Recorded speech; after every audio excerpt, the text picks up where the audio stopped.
ethical topic 2 is about legal, ethics, and corporate governance. These are some of the references.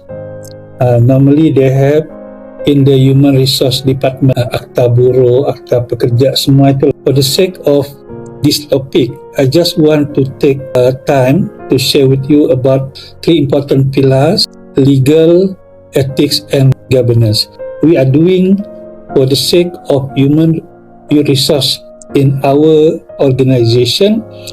We cannot run away from referring to these 3 pillars, when we want to implement the human resource based action. Law, ethics, and governance govern the foundation of any human resource management policies that being implemented in any organization.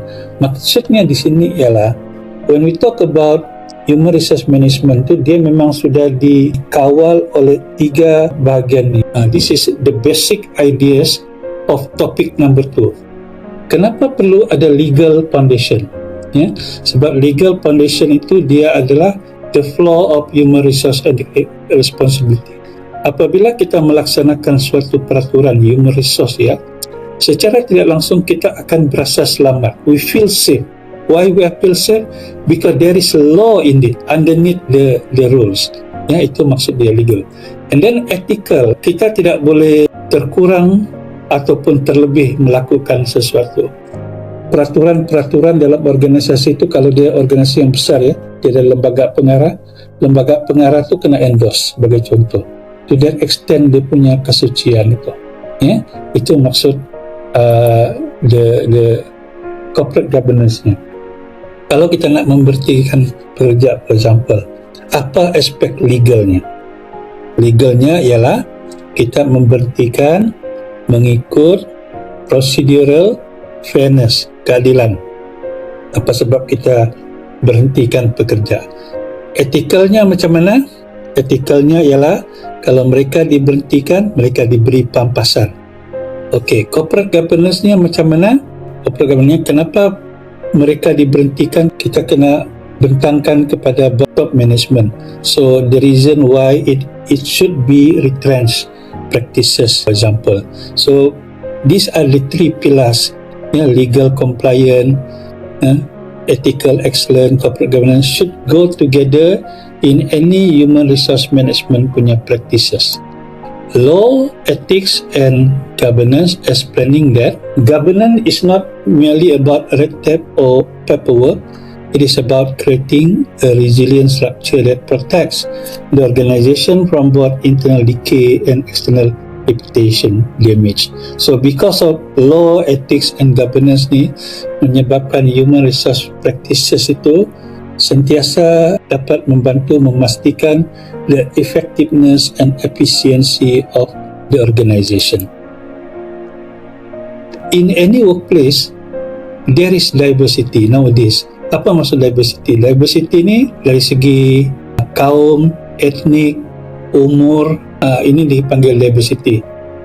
Kepelbagaian ini sebenarnya merupakan kekuatan, merupakan kekuatan kepada mana-mana organisasi. Kalau tidak ada kepelbagaian, maknanya tidak ada inovasi, tidak ada creativity.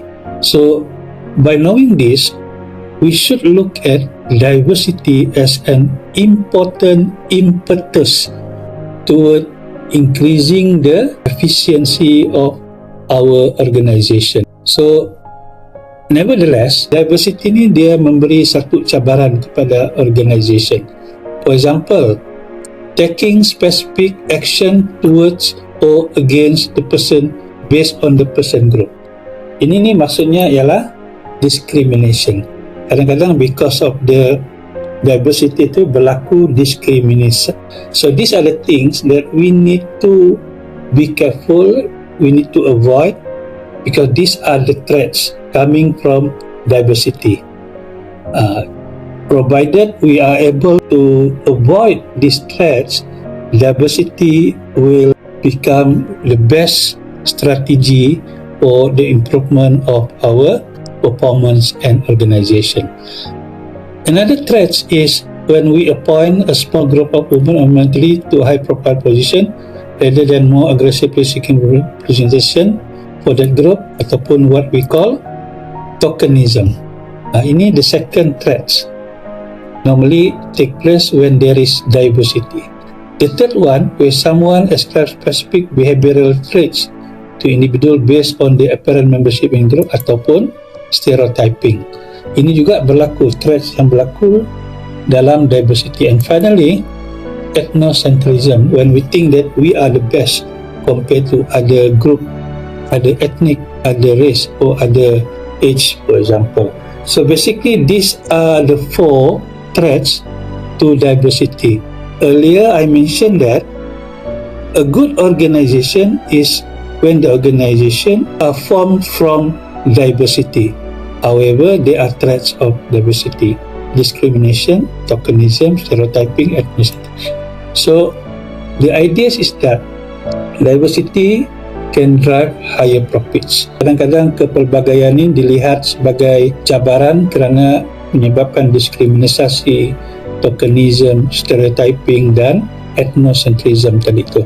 Tapi kalau kita dapat mengurus ancaman-ancaman ini dengan baik, diversity itu akan menyebabkan kemajuan kepada organisasi. Diversity needs to be managed.